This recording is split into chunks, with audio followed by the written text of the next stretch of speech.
Bismillahirrahmanirrahim. Assalamualaikum warahmatullahi wabarakatuh. Di sini saya atas nama Ulfa Musahada Musyi dengan NIM 20044111206 Universitas Cokro Aminoto Palopo. Di sini saya akan membawakan presentasi mengenai materi SIG atau Sistem Informasi and Geografis. Oke. Yang pertama, apa itu SIG? SIG atau Sistem Informasi Geografis sebagai gabungan dari beberapa unsur pokok di antaranya sistem, informasi, dan geografis. Sistem Informasi Geografis atau disingkat dengan SIG sendiri merupakan sistem yang menekankan kepada berbagai unsur informasi geografis, mulai dari informasi tentang tempat yang berada di permukaan bumi, pengetahuan tentang informasi, dan berbagai atribut di permukaan bumi. Namun, dengan posisi yang telah diketahui serta letak suatu objek di permukaan bumi, atau dengan kata lain, SIG adalah suatu sistem yang bertugas menyajikan atau mengumpulkan suatu data informasi terkait geografis.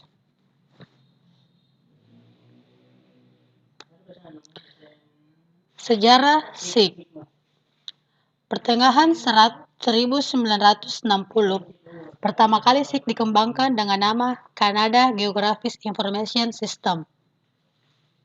Kemudian pada tahun 1968, Inggris membentuk Experimental Cartography Unit atau disingkat dengan ECU yang kemudian mengeluarkan peta digital pertama di dunia pada tahun 1979.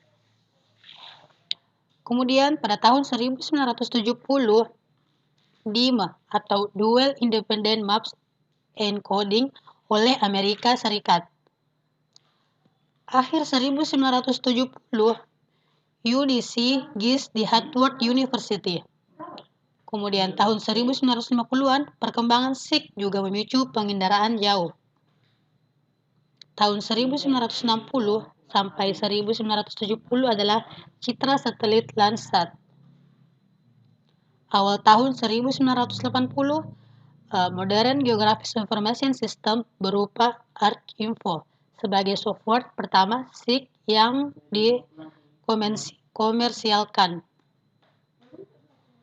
Kemudian tahun 1996, Autodesk RC, Integraphy, dan MapInfo memperkenalkan produk SIG yang berbasis internet.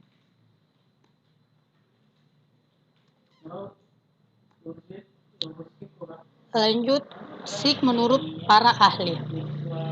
Yang pertama, SIG adalah sistem informasi yang didasarkan pada kerja komputer yang mampu memasukkan, memanipulasi, dan menganalisis data serta memberi uraian.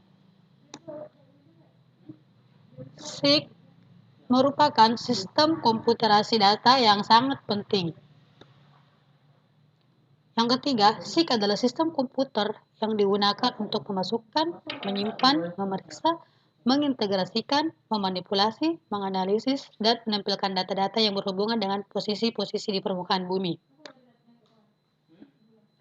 Yang keempat, suatu sistem perangkat yang dapat melakukan pengumpulan, penyimpanan, pengambilan kembali, pengubahan transformasi, dan penayangan visualisasi dari data-data ke ruangan spesial untuk kebutuhan-kebutuhan tertentu. Yang kelima, sistem yang berbasis komputer yang digunakan untuk menyimpan, memanipulasi, dan menganalisis informasi geografis.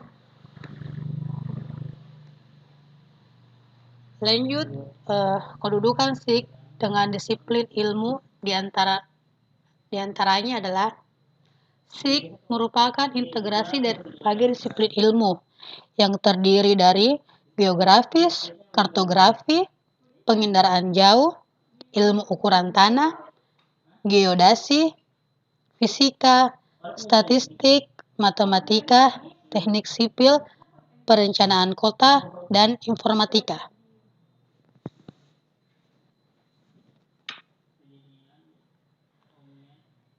SIG juga terbagi menjadi 3, yaitu sistem, informasi, dan geografis.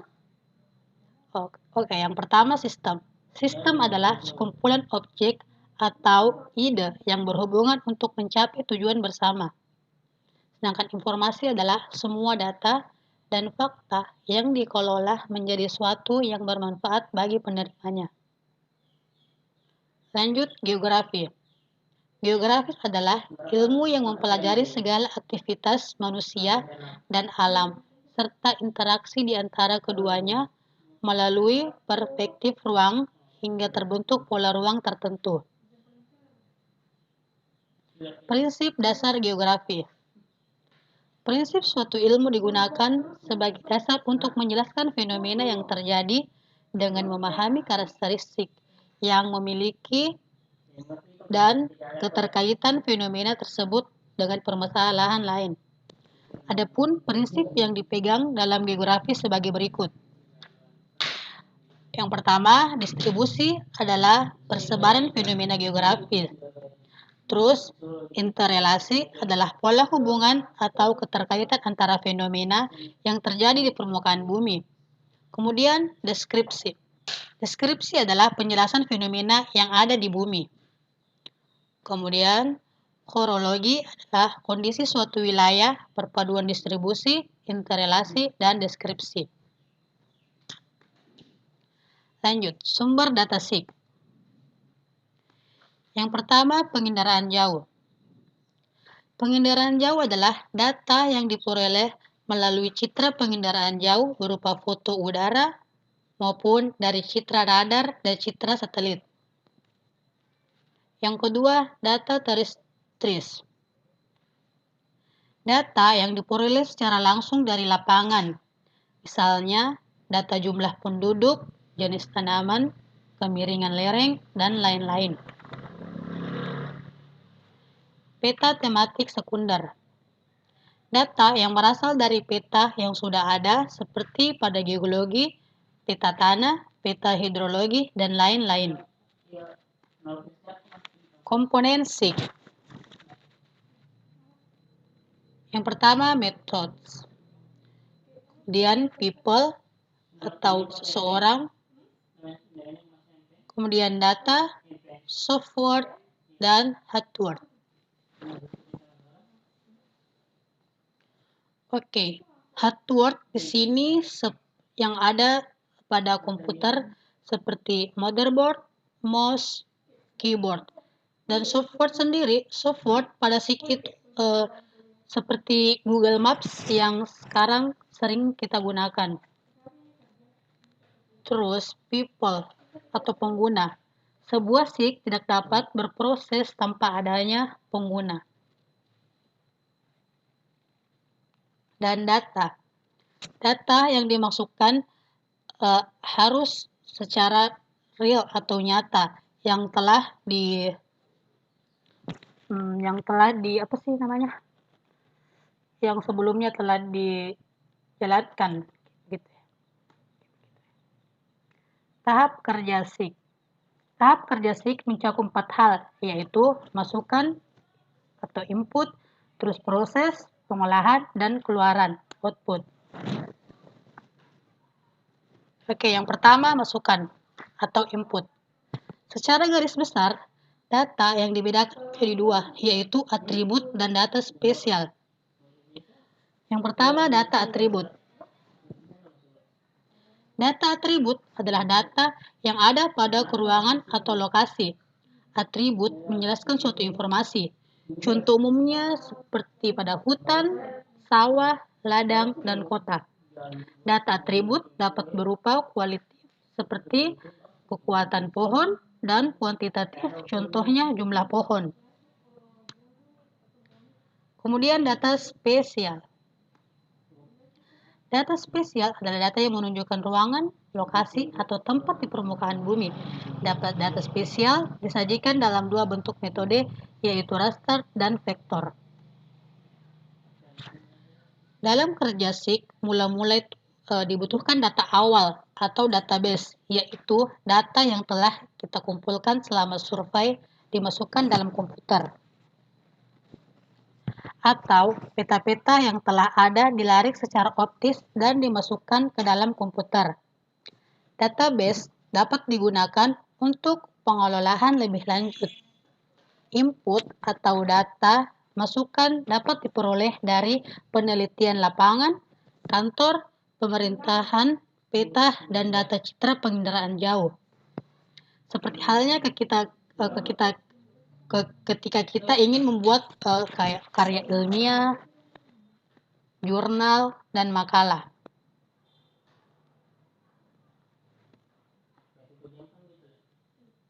Oke, kita masuk pada bentuk raster. Bentuk raster disajikan dalam bentuk-bentuk bujur sangkar atau sistem grid. Grid pada komputer disebut sel atau pixel. Setiap sel mempunyai koordinat dan informasi. Koordinat titik merupakan titik perpotongan antara garis bujur dan garis lintang di permukaan bumi. Terus bentuk vektor. Bentuk vektor disajikan dalam bentuk sistem koordinat. Data ini terdiri atas unsur titik, garis, dan poligon. Poligon adalah segala serangkaian garis yang berhubungan dan kedua ujungnya bertemu sehingga menjadi bentuk tertutup. Dapat dijelaskan bahwa titik awal dan titik akhir poligon memiliki nilai koordinat yang sama atau poligon tertutup sempurna. Bagian B, proses. Proses berfungsi memanggil, memanipulasi, menganalisis data yang tersimpan dalam komputer. Jenis analisis data sebagai berikut.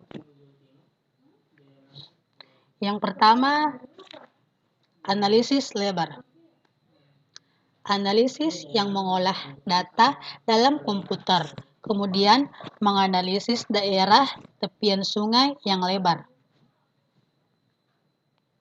Kemudian yang kedua, analisis penjumlahan aritmetika. Pengolahan data dalam komputer, kemudian menghasilkan penjumlahan. Analisis ini dapat dipakai untuk peta berklarifikasi yang akan menghasilkan klarifikasi baru. Terus yang ketiga, analisis garis bidang. Analisis pengolahan data yang dapat dipakai untuk menentukan region atau wilayah dalam bentuk radius tertera. Contohnya untuk menentukan daerah rawan gempa, rawan banjir, dan rawan penyakit.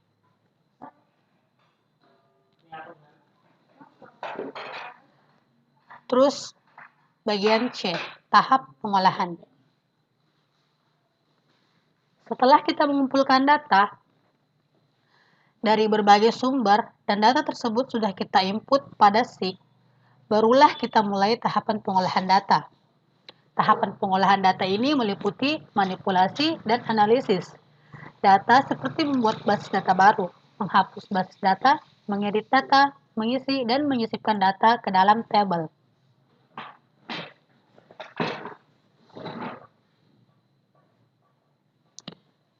Terus yang ketiga, bagian D, keluaran atau output. Data yang sudah dianalisis oleh SIG akan memberikan informasi pada pengguna data sehingga dapat dipakai sebagai dasar dalam pengambilan keputusan.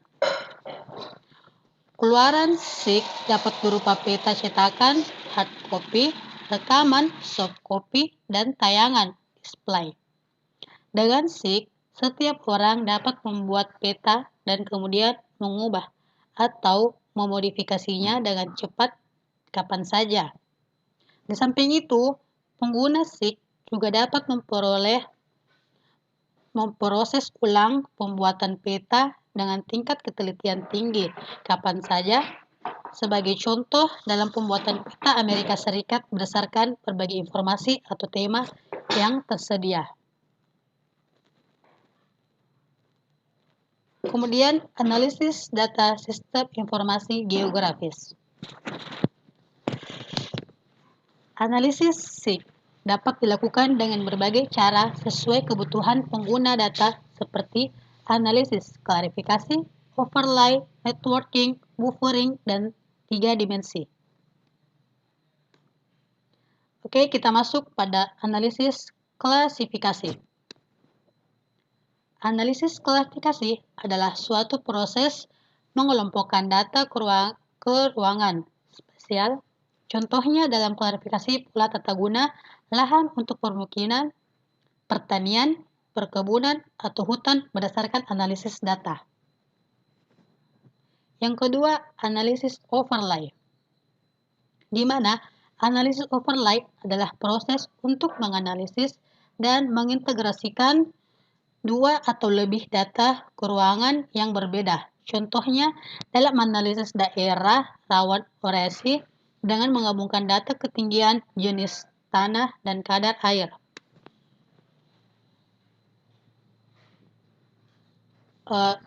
Kemudian yang ketiga, analisis overlay. Analisis ini bertitik tolak pada jaringan yang terdiri dari garis-garis dan titik-titik yang saling berhubung. Analisis networking sering dipakai dalam sistem jaringan telepon, kabel listrik, pipa minyak atau gas, maupun pipa air minum atau saluran pembuangan. Yang ketiga itu analisis networking. Terus yang keempat, analisis buffering. Analisis ini menghasilkan penyangga berbentuk lingkaran atau poligon yang meliputi suatu objek, sehingga sebagai pusatnya. Dengan menggunakan analisis buffering, kalian bisa mengetahui beberapa parameter objek dan luas wilayah. Oke, dapat kita lihat contohnya sebagai berikut. Kemudian yang kelima, analisis 3 dimensi. Analisis ini digunakan untuk memudahkan pemahaman karena data divisualisasikan dalam bentuk 3 dimensi. Penerapannya bisa digunakan untuk menganalisis daerah yang rawan terkena bencana. Sepertinya bisa digunakan. Fungsi sistem informasi geografis. Yang pertama, SIG untuk investasi sumber daya alam. Manfaat SIG untuk inventarisasi sumber daya alam atau singkat dengan SDA adalah sebagai berikut. Yang pertama, kita dapat mengetahui pensebaran berbagai SDA, misalnya minyak bumi, batu bara, emas, besi, dan barang tambang lainnya. Kemudian, yang kedua, kita dapat mengetahui kawasan lahan potensi dan lahan kritis. Kemudian, kita dapat mengetahui kawasan lahan pertanian dan perkebunan. Kita juga dapat mengetahui perubahan penggunaan lahan dan kita dapat memantau daerah pasang surut guna mengembangkan lokasi pertanian atau kepentingan lain. Kemudian untuk memetakan kesuburan tanah yang diperlukan dalam usaha pertanian. Lanjut, manfaat yang kedua itu SIG untuk perencanaan pembangunan. Perencanaan pembangunan dengan memanfaatkan SIG dapat dilakukan melalui analisis peta-peta tematik. Dengan analisis ini, kita dapat mengetahui kemampuan lahan. Sebagai contoh, perencanaan pembangunan terminal bus dapat memanfaatkan peta jaringan jalan, peta tata guna lahan, peta kepadatan penduduk, peta trayek angkut, maupun peta harga tanah.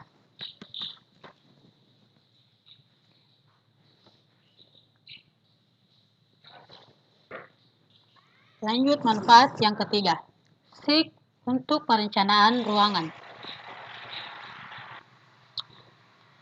SIG bermanfaat sekali untuk perencanaan suatu wilayah, pendataan dan pengembangan pusat pertumbuhan dan pembangunan menggunakan SIG.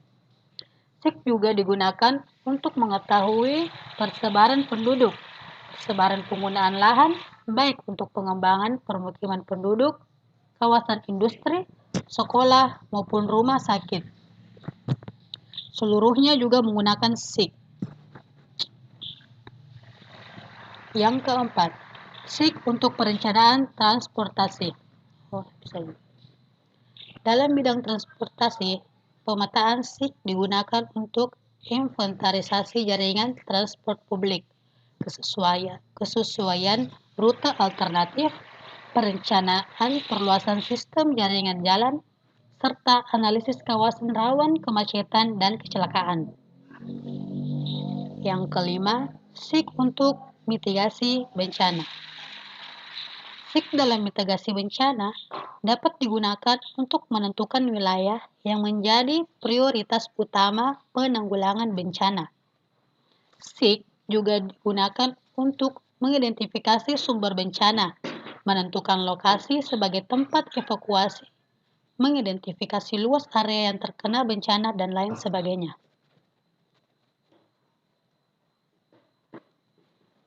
Sekian mungkin yang dapat saya paparkan. Saya ucapkan terima kasih. Wassalamualaikum warahmatullahi wabarakatuh.